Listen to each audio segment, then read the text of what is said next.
Hello, my dearest viewers. Welcome to a new series on my channel, Years Revisited. I had explained in a previous video that I'd start up this series sooner or later, and now, here we are. In case you missed that video, here's a quick explanation. The purpose of this series is to go through every individual year of my life, and essentially break down what made said year special, what worked and what didn't work for me, and my overall thoughts on the year now that some time has passed. And now's the perfect time to start this series, as not only am I graduating from high school soon, but I'll be turning 18 in September, meaning the end of an era, my childhood. So why not start now? But before you ask, no, I ain't delving into the years prior to my birth, like 2003, 2001, etc., as that just completely defeats the purpose. Now, with that all covered, we can finally start. And since this is the series beginning, we are going to start from the beginning, my beginning, which means turn back that clock, baby.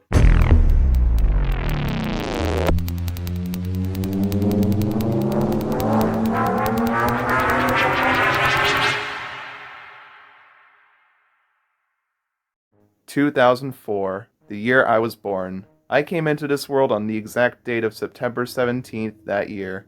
According to what my parents have said, I was a quiet, silent, sweet little baby who could be brought into a movie theater without making a peep. I feel like I've said that before. I wonder why. It's almost as if I've made an entire video about that subject. Nah, no way.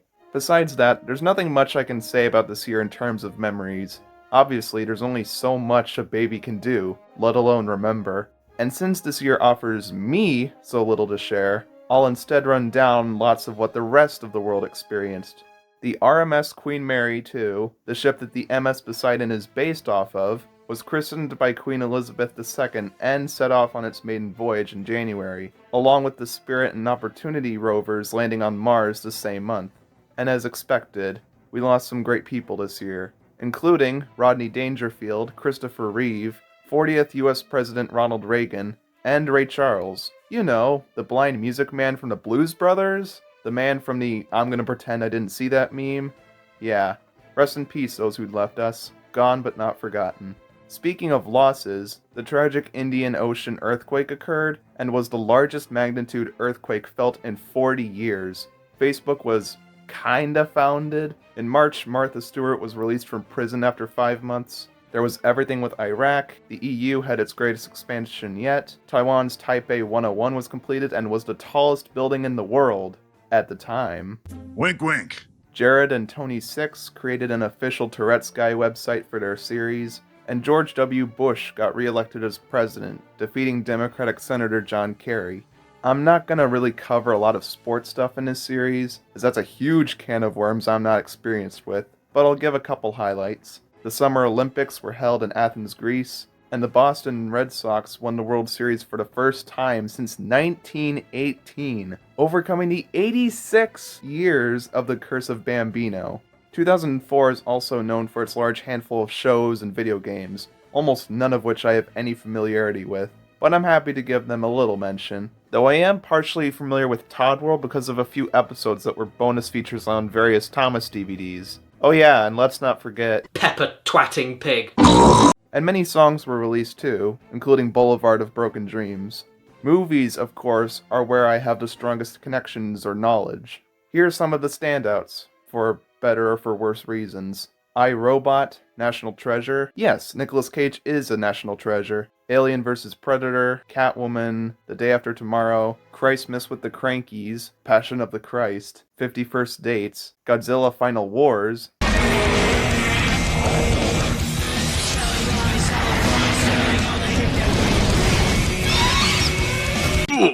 a film adaptation of Phantom of the Opera. Ellis Mark likes this one. Ah yes, Home on the Range. My favorite part was when the farm is being closed down. There was Disney direct-to-DVD sequels The Lion King 1.5 and Mulan 2. Garfield the Movie, White Chicks. Yeah, it's Will Smith fish time. A series of unfortunate events, Anchorman, Spider-Man 2, the SpongeBob SquarePants movie, Harry Potter and the Prisoner of Azkaban, with its magical night bus, which I actually saw in person once. And now comes my favorites. The Polar Express, Shrek 2, aka the highest grossing film of the year, and the incredible Incredibles.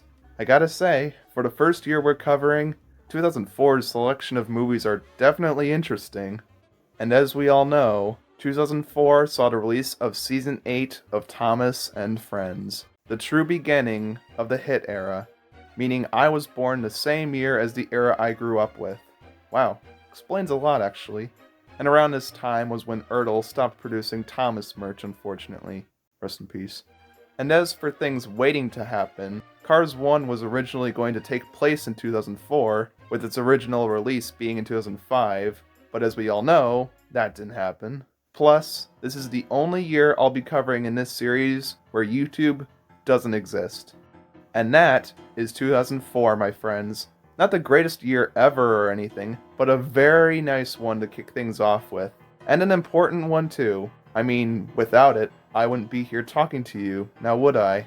I just pray that I didn't leave out anything too significant, and I hope that you've enjoyed this introductory episode of the series. I'm delighted to finally work on it, and I can't wait to discuss the more exciting years.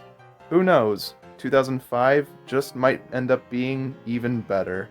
Thank you all for watching as always, and I'll see you all in the next one. Goodbye.